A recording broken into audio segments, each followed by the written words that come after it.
యేసయ్య ఏమన్నాడు తెలుసా? గ్రంథపు చుట్టలో రాయబడిన ప్రకారం నేను వచ్చాను. పరిశుద్ధ గ్రంథంలో రాయబడి ఉన్నది నేను వస్తానని, పరలోకంలో సభ జరిగింది నేను వస్తానని, తండ్రి అయిన దేవుడు నాతో ఏదైతే చెప్పాడో ఆ పని చేయడానికి వచ్చానని ఆయన వచ్చాడు.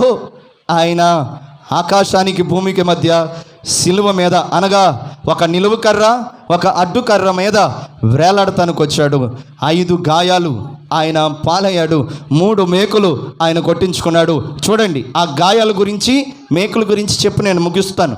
చూడండి, 2 చేతులకి 2 మేకులు, 2 కాళ్ళకి 1 మేకు, 3 మేకులు, తర్వాత తలకి ముళ్ళ కిరీటం.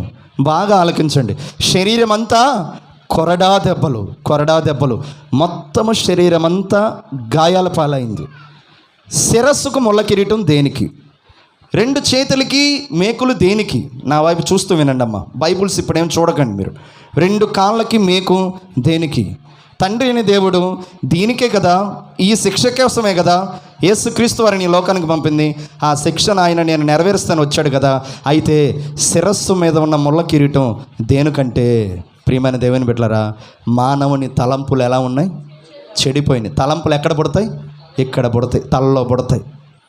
ఇప్పుడు మీరందరూ ఇక్కడ కూర్చున్నారు కదా, ఒక్కొక్కరు తలల్లో ఒక్కొక్కరు ఆలోచనలు. 1 గంట అయిపోతుంది, ఆపేయచ్చుగా, బల్లెచ్చేయచ్చుగా.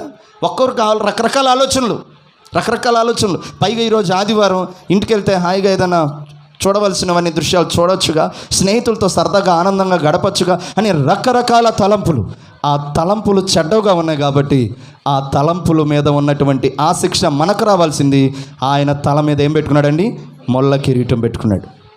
ముళ్ళ కిరీటంతో పెట్టుకున్నాడు. తర్వాత 2 చేతులకి మేకులండి. చేతులతో చేసే ప్రతి పాపం, ప్రియమైన దేవుని బిడ్డలారా, అవి నేను వర్ణించలేను. చేతులతో చేసే ప్రతి పాపం, ప్రియమైన దేవుని బిడ్డలారా, పట్టుకోకూడనివి పట్టుకోవటం, అనగా ఆల్కహాల్స్ అయినా, అనగా చూడకూడనివైనా, ప్రియమైన దేవుని బిడ్డలారా, వెళ్ళకూడని స్థలాల్లో వెళ్ళటం, కాళ్ళతో నడవకూడని స్థలాల్లో, కూర్చోకూడని స్థలాల్లో కూర్చోవటం. ఎంతమంది లేరు?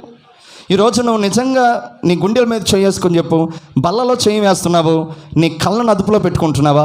నీ తలంపులను అదుపులో పెట్టుకుంటున్నావా? నీ చేతులతో చూడకూడనివి చూడకుండా ఉంటున్నావా? నీ పాదాలతో వెళ్ళకూడని స్థలాల్లో వెళ్ళకుండా ఉంటున్నావా? ఉండలేకపోతున్నావు, కంట్రోల్ అవ్వలేకపోతున్నావు. అందుకే యేసయ్య ఆ శిక్ష నీకు రావాల్సింది. నీ మీద నుండి ఆయన మీద వేసుకొని ఆయన 2 చేతులకి మేకులు కొట్టించుకున్నాడు. ఎంత నొప్పి భరించి ఉంటాడండి.